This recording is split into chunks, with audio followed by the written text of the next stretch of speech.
வணக்கம். இப்போ நம்ம எள்ளு சாதம் பண்ணுவோம். அதுக்கு நான் இதில் 1 கப் வந்து எள்ளு, கருப்பு எள்ளு எடுத்துக்கிறேன். ஒரு பாக்கெட், இது வந்து 100 கிராம். இதை நான் அப்படியே போட்டுன்றேன். நான் போட்டு நல்லா வறுத்து எடுக்கலாம். அதாவது நம்ம இப்போ அடுப்பை ஹையில் வச்சுருக்கேன். கொஞ்சம் வெடிக்க ஆரம்பிச்சோன்னா சிம்மில் வச்சு நல்லா வறுத்து எடுத்துக்கலாம். இப்போது நல்ல படபடன்னு பொரிகிறது. இப்போ நம்ம எடுத்துடலாம். இதில் வந்து 1 ஸ்பூன் எண்ணெய் விடுவோம்.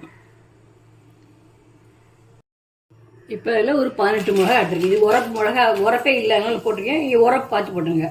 நீங்கள் எவ்வளோ எள்ளு எடுத்தீங்களோ அதில் பாதி உளுத்தம் பருப்பு போட்டு முக்கால்வாசி வறுபட்டாச்சு. இப்போ நம்ம பெருங்காயத்தூள் போடலாம்.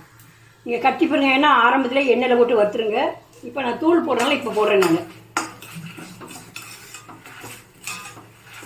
போட்டு நம்ம அடுப்பு அணைச்சிட்டோம்னாக்க அந்த சட்டி சூடு சரியாயிடும். ஆறினா உப்பு சேர்த்து அரைக்கலாம். இப்போ வறுத்து வச்சதெல்லாம் நல்லா ஆறிடுச்சு. நம்ம உப்பு சேர்த்து நம்ம மிக்சியில் போட்டு அரைச்சி எடுத்துன்னு வரேன். இப்போது எள்ளு பொடி ரெடி.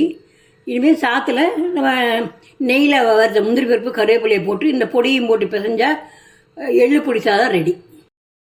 இப்போது நெய்யில் வறுத்த கடலைப்பருப்பு, இது நிலக்கடலை, கருவேப்பிலையை போடுவோம். அப்புறம் வறுத்து பொடிச்சு வச்சுருக்கிற எள்ளு பொடி தேவையான அளவு போட்டு சாதம் உதுராக வடிச்சிட்டு இதில் போட்டு கலந்தாக்க எள்ளு பொடி சாதம் ரெடி.